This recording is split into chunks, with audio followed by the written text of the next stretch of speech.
ನಮಸ್ಕಾರ. ಭರವಸೆ ಯೂಟ್ಯೂಬ್ ಚಾನಲ್ಗೆ ಸ್ವಾಗತ. ಭರವಸೆ ಕೇವಲ ಚಾನಲ್ ಅಲ್ಲ, ಬದುಕು ಬದಲಾಗೋದಕ್ಕೆ ತೆರೆದ ಬಾಗಿಲು. ಪರಿವರ್ತನೆ ನಾವು ಆಯ್ಕೆ ಮಾಡಿಕೊಳ್ಳಬೇಕಾದಂಥ ಒಂದು ಸಾಧ್ಯತೆ ಅನ್ನೋದನ್ನು ಅರ್ಥ ಮಾಡ್ಕೊಂಡ್ವಿ. ಪರಿವರ್ತನೆ ಜಗದ ನಿಯಮ. ನನಗೆ ಬೇಕೋ ಬೇಡವೋ ಪರಿವರ್ತನೆ ಆಗಿಯೇ ಆಗುತ್ತೆ.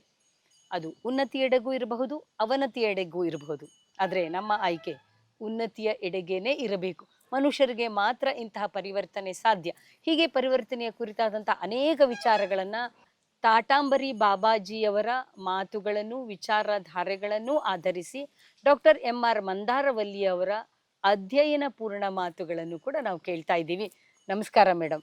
ನಮಸ್ತೆ ಸುಧಾ. ಹೇಗಿದೆ ಅಂದ್ರೆ ಈ ಪರಿವರ್ತನೆಯ ಬಗೆಗೆ ನಾವು ಒಂದು ಪ್ಲೇ ಲಿಸ್ಟ್ ಅಲ್ಲಿ ಹಾಕಿದಾಗ ಯಾರಾದ್ರೂ ಇದನ್ನ ನೋಡ್ತಾ ಬಂದ್ರೆ ಜೀವನದಲ್ಲಿ ನಾನು ಪರಿವರ್ತನೆ ಹೊಂದಲೇಬೇಕು ಅನ್ನುವ ಒಂದು ದೃಢ ಸಂಕಲ್ಪವನ್ನ ಮಾಡ್ಕೊಳ್ತಾರೆ. ಹೌದು ಹೌದು. ಅಂಥವರಿಗೆ ಈಗ ಮುಂದಿನ ಪ್ರಶ್ನೆ, ಹೇಗೆ ನಾನು ಪರಿವರ್ತನೆಯನ್ನ ಹೊಂದಬೇಕು, ಹೇಗೆ ಅನ್ನೋದು.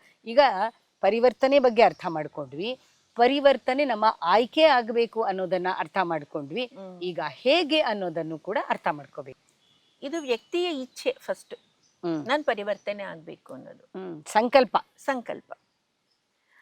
ಅಲ್ಲಿ ನಾವೇ ಗುರುತಿಸ್ಕೋಬೇಕು, ನಾನು ಯಾವ ವಿಚಾರದಲ್ಲಿ ನಾನು ಪರಿವರ್ತನೆ ಹೊಂದಬೇಕು. ಇದಕ್ಕೆ ಮುಖ್ಯವಾಗಿ ಒಂದು ಇದನ್ನ ಕೊಡೋದಾದ್ರೆ, ಒಂದು ಸಣ್ಣ ಟಿಪ್ ಕೊಡೋದಾದ್ರೆ, ಈಗ ದೈಹಿಕವಾಗಿ, ಮಾನಸಿಕವಾಗಿ, ಭಾವನಾತ್ಮಕವಾಗಿ ಮತ್ತೆ ಆಧ್ಯಾತ್ಮಿಕವಾಗಿ 4 ಸ್ತರಗಳನ್ನ ಇಟ್ಕೊಳ್ಳಿ. ದೈಹಿಕ ಶಿಸ್ತುಗಳು ಏನು ಅದನ್ನ ಹುಡುಕಬೇಕು. ನಾನು ಎಷ್ಟೊತ್ತಿಗೆ ಹೇಳ್ತಾ ಇದ್ದೀನಿ, ನನ್ನ ಚಟುವಟಿಕೆಗಳು ಎಷ್ಟು ಚೆನ್ನಾಗಿದೆ, ಶಿಸ್ತಿನಲ್ಲಿದೆಯಾ, ಸಂಯಮದಿಂದ ಕೂಡಿದೆಯಾ, ನಾನು ಯಾವ ರೀತಿ ನಾನು ಇದ್ದೀನಿ ನನ್ನ ಇದ್ರೊಳಗಡೆ ಜೀವನದಲ್ಲಿ, ಇದನ್ನ ನೋಡ್ಕೊಳ್ಬೇಕು. ಅವ್ರಿಗವರೇ ಚೆಕ್ ಮಾಡಬೇಕು. ನನ್ನ ಹಿರಿಯರು ಹೇಗಿದ್ದಾರೆ, ನನ್ನ ಆಸುಪಾಸಿನವ್ರು ಹೇಗಿದ್ದಾರೆ, ಸರಿಯಾದ ಶಿಸ್ತು ಅಂದರೆ ಏನು ಐಡೆಂಟಿಫೈ ಮಾಡ್ಕೋಬೇಕು. ಅದಕ್ಕೆ ತನ್ನ ಒಂದು ಪ್ರಯತ್ನಪೂರ್ವಕವಾಗಿ ಅದರೊಳಗಡೆ ತೊಡಗಿಸ್ಕೋಬೇಕು. ಅಲ್ಲಿ ಏನೋ ವ್ಯತ್ಯಾಸಗಳಿದೆ. ಇನ್ನೊಂದು ಅಂದರೆ, ಯಾರ ಜೊತೆಗಾದರೂ ಮಾತಾಡಿ ಅದನ್ನು ಹೆಂಗಪ್ಪ ಸರಿಪಡಿಸ್ಕೊಳ್ಳೋದು. ಇನ್ನು ಮಾನಸಿಕವಾಗಿ ಒಂದು ಸ್ವಲ್ಪ ಒಂದು ಓದು ಇಂಥದಕ್ಕೆ ತೊಡಗಿಸ್ಕೋಬೇಕು. ಒಂದಿಷ್ಟು ಅಧ್ಯಯನ, ಯಾವುದೋ ಒಂದು ಅದಕ್ಕೆ ತನಗೆ ಆಸಕ್ತಿ ಇರೋವಂಥದ್ದು, ಅಧ್ಯಾತ್ಮದ್ದು ಅಂತ ಹೇಳಲ್ಲ, ಇವರ ಆಸಕ್ತಿಯ ಪುಸ್ತಕ ಏನಿದೆ ಅದನ್ನು ತಗೊಂಡು ಅದನ್ನು ಓದಬೇಕು. ಅಥವಾ ಇವ್ರು ಯಾವುದೋ ಕ್ಷೇತ್ರದಲ್ಲಿ ಕೆಲಸ ಮಾಡ್ತಿರ್ತಾರೆ, ಅಲ್ಲೇ ಮತ್ತೊಂದಿಷ್ಟು ಮುಂದುವರಿಯುವಂತಹ, ಅದಕ್ಕೆ ಸಹಕಾರಿಯಾಗುವಂತಹ ಕೆಲವು ಪುಸ್ತಕ ಅಥವಾ ಅಂತಹವರ ಒಡನಾಟ, ಇದರ ಮೂಲಕ ಅವರು ಮಾನಸಿಕವಾಗಿ ತಮ್ಮನ್ನು ತಾವು ಸಿದ್ಧಗೊಳಿಸ್ತಾ ಹೋಗಬೇಕು. ಭಾವನಾತ್ಮಕವಾಗಿ ಇದು ಬಹಳ ದೊಡ್ಡದು. ಯಾಕಂದರೆ ಭಾವನೆಗಳಲ್ಲಿ ಅವರು ಪೂರ್ತಿ ತಮ್ಮನ್ನು ತಾವು ಕಳ್ಕೊತಾ ಇರ್ತಾರೆ. ಈ ದೈಹಿಕ ಮತ್ತು ಮಾನಸಿಕ ಎರಡೂ ಹಾಳಾಗೋದೇ ಅವ್ರ ಭಾವನೆಗಳಿಂದ. ಹಾಗಾಗಿ ಭಾವನಾತ್ಮಕವಾಗಿ ಅವರು ಬಹಳ ದೃಢವಾದ ನಿಲುವನ್ನು ತಗೋಬೇಕು. ಅವರು ಒಂದು ಕೋಪ ಇರ್ಬೋದು, ಒಂದು ಅಹಂಕಾರ ಇರ್ಬೋದು, ಒಂದು ಈರ್ಷ್ಯೆ ಇರ್ಬೋದು, ತಾಳ್ಮೆ ಇಲ್ಲದೆ ಇರೋದು, ಅದೆಲ್ಲವನ್ನ ಕಳ್ಕೊತಾ ಹೋಗಬೇಕು. ಅದು ಅವ್ರು ಲಿಸ್ಟ್ ಹಾಕೋಬೇಕು, ತನಗೆ ಯಾವ್ದ್ಯಾವುದು ಎಷ್ಟು ಪರ್ಸೆಂಟೇಜ್ ಇದೆ ಅಂತ. ಶೇಕಡಾವಾರು ಇದರೊಳಗಡೆ ನಾನು ಇಷ್ಟಿದ್ದೀನಿ, ನನ್ನ ಕೋಪ ಎಷ್ಟಿದೆ, ಎಷ್ಟು ಪರ್ಸೆಂಟ್ ಇದೆ, ನಾನು ಎಷ್ಟು ಕಡಿಮೆ ಮಾಡ್ಕೋಬೇಕು, ನನ್ನ ಅಹಂಕಾರ ಎಷ್ಟು ಪರ್ಸೆಂಟ್ ಇದೆ, ನಾನು ಎಷ್ಟು ಕಡಿಮೆ ಮಾಡ್ಕೋಬೇಕು. ಹೀಗೆ ಅವ್ರಿಗವ್ರೆ ಅವರು ಪ್ರಯತ್ನ ಮಾಡ್ತಾ 1-2 ತಿಂಗಳಲ್ಲಿ ಅವ್ರು ಏನಿಲ್ಲ ಅಂದರೂ ಒಂದಿಷ್ಟು ಸಾಧನೆಯನ್ನು ಅವರು ಮಾಡೋದಕ್ಕೆ ಸಾಧ್ಯ ಆಗುತ್ತೆ. ಎಷ್ಟೇ ಚೆನ್ನಾಗಿ ಒಂದು ವಿದ್ಯೆಯನ್ನು ತಗೊಂಡಿದ್ರೂ ಕೂಡ ಈ ಒಂದು ಭೂಮಿಯ ಒಂದು ಗುಣ ಏನಪ್ಪ ಅಂದರೆ, ಒಂದು ಮೋಹಕವಾದ ಗುಣ, ಮಾಯೆ ಅಂತಾರೆ. ನಮ್ಮನ್ನು ಒಂದು ಕೆಟ್ಟದೊಂದು ದಾರಿಗೆ ಯಾರ ಮೂಲಕ ಅನ್ನೋದು ಎಳ್ಕೊಂಡು ಹೋಗುತ್ತೆ. ಇದು ಕೃಷ್ಣಾವತಾರದಲ್ಲಿ ಬರುತ್ತೆ, ಒಂದು ಶ್ವೇತಕೇತುವಿನ ವಿಚಾರ. ಅವನು ಆಮೇಲೆ ಆಚಾರ್ಯ ಅಂತ ಹೇಳಿ ಬಹಳ ದೊಡ್ಡ ಒಂದು ಸ್ಥಾನಕ್ಕೆ ಹೋಗಿರೋದು. ಅವರು ಆರಂಭದಲ್ಲಿ ಏನಾಗುತ್ತೆ, ಒಂದು ಸ್ವಲ್ಪ ಇವರೆಲ್ಲ ವಿದ್ಯೆ ಎಲ್ಲ ಕಲ್ತ್ಕೊಂಡ್ಬರ್ತಾರೆ ನೋಡಿ. ಕೃಷ್ಣನು ಕೂಡ ಭೂಮಿಗೆ ಬಂದು ಅವ್ನು ಕಲ್ತ್ಕೊಂಡೇ ಬಂದಿದ್ದು. ಆ ಒಂದು ಅವತಾರ ಪುರುಷ. ನನ್ಗೆಲ್ಲ ಗೊತ್ತಿದೆ, ನಾನು ಅಲ್ಲೇ ಇದ್ದೀನಿ, ನಾನು ಎಲ್ಲ ಭೂಮಿಲಿರೋ ಎಲ್ಲರಿಗಿಂತ. ಅವನು ಗುರುಕುಲಕ್ಕೆ ಹೋಗಿ ಸಾಂದೀಪನಿ ಗುರುಗಳ ಹತ್ರ ಶಿಷ್ಯತ್ವ ತಗೊಂಡು ಅಲ್ಲಿ ಕಲಿತು ಆಮೇಲೆ ಅವನು ಬಂದಿರೋದು. ಅಲ್ಲಿ ಶ್ವೇತಕೇತು ಅಂತ ಇವ್ರ ಜೊತೆಗೆ, ಇವನು ಸ್ವಲ್ಪ ಸೀನಿಯರ್ ಅಂತ ಕಾಣಿಸುತ್ತೆ ಕೃಷ್ಣನಿಗಿಂತ. ಅವನು ಏನು ಮಾಡ್ತಾರೆ, ಒಬ್ಬ ಶೃಗಾಲ ವಾಸುದೇವ ಅಂತ ಒಬ್ಬ ಇರ್ತಾನೆ. ಅವನ ಒಂದು ಇಲ್ಲಿ ಎಲ್ಲ ಮುಗಿಸ್ಕೊಂಡು ಬಂದಿರ್ತಾರೆ, ವಿದ್ಯಾಭ್ಯಾಸ ಅಷ್ಟು ಚೆನ್ನಾಗಾಗಿದೆ, ಇನ್ನೇನೊಂದು ಆಚಾರ್ಯ ಪದವಿಗೆ ಇವನು ಹೋಗ್ಬೇಕು. ಆ ಟೈಮಲ್ಲಿ ಆ ಶೃಗಾಲ ವಾಸುದೇವನ ಒಂದು ಮಾತಿಗೆ ಮರಳಾಗ್ಬಿಡ್ತಾನೆ.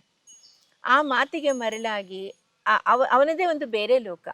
ಅಲ್ಲಿ ಒಂಥರ ಅವನು ಎಲ್ಲ ಈ ಒಂದು ಶಿಸ್ತಲ್ಲಿ ಇರೋರ್ನೆಲ್ಲ ಆಗ ಎಲ್ಲರನ್ನು ತುಂಬ ಹಿಂಸಿಸ್ತಾ ಇರ್ತಾನೆ. ಒಂದು ನರಕ ಅನ್ನೋದನ್ನೇ ಅವನೇ ಸೃಷ್ಟಿ ಮಾಡಿರ್ತಾನೆ ಶೃಗಾಲ ವಾಸುದೇವ.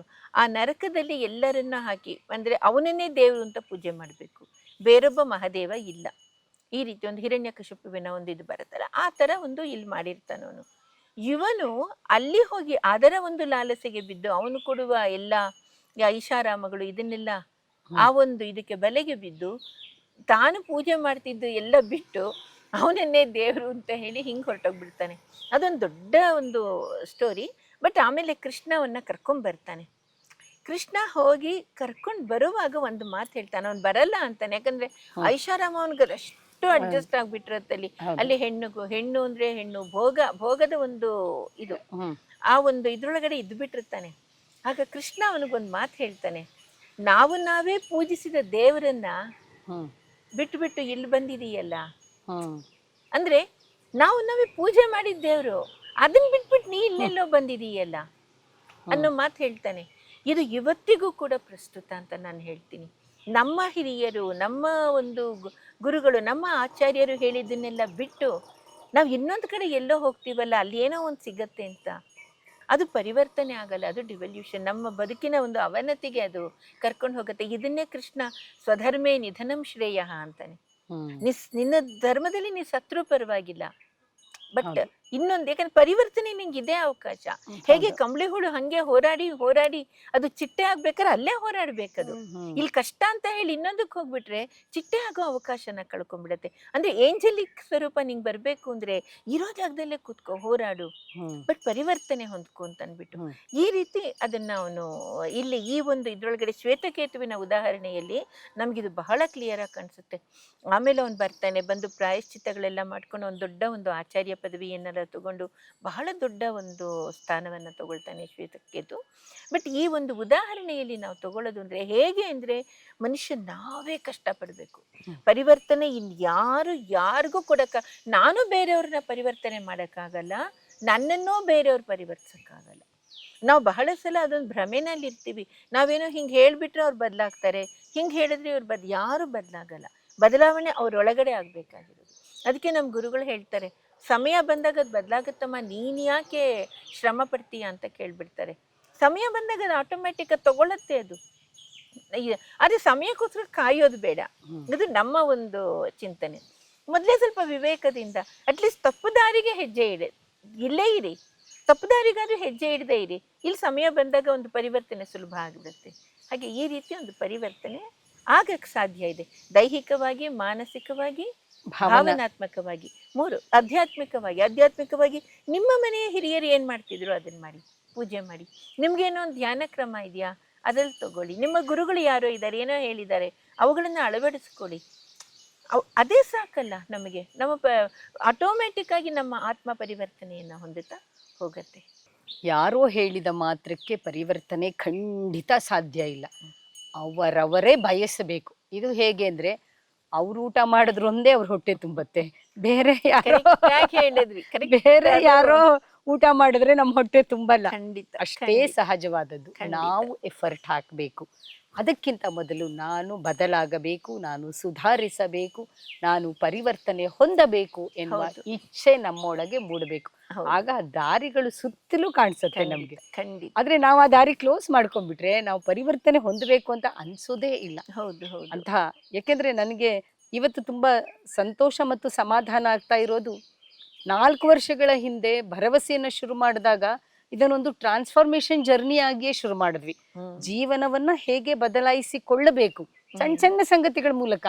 ತುಂಬಾ ದೊಡ್ಡ ಸಂಗತಿಗಳ ಮೂಲಕ ಜೀವನ ಏನು ತಕ್ಷಣ ಬದಲಾಗಲ್ಲ, ಆದ್ರೆ ಸಣ್ಣ ಸಣ್ಣ ಸಂಗತಿಗಳನ್ನ ನಿರಂತರವಾಗಿ ಮಾಡುವುದ್ರ ಮೂಲಕ ಜೀವನ ಬದಲಾಗುತ್ತೆ, ಪರಿವರ್ತನೆ ಹೊಂದತ್ತೆ ಅಂತ ಅನ್ನೋದನ್ನ ದೃಢವಾಗಿ ಹೇಳಿದಿರಿ. ತುಂಬಾ ಸೊಗಸಾಗಿ ಅರ್ಥ ಮಾಡಿಸಿದಿರಿ. ಪರಿವರ್ತನೆ ಹೊಂದುವವರಿಗಾಗಿ ಅನೇಕ ದಾರಿಗಳು, ಅನೇಕ ಆಯ್ಕೆಗಳು ಕೂಡ ಇವೆ.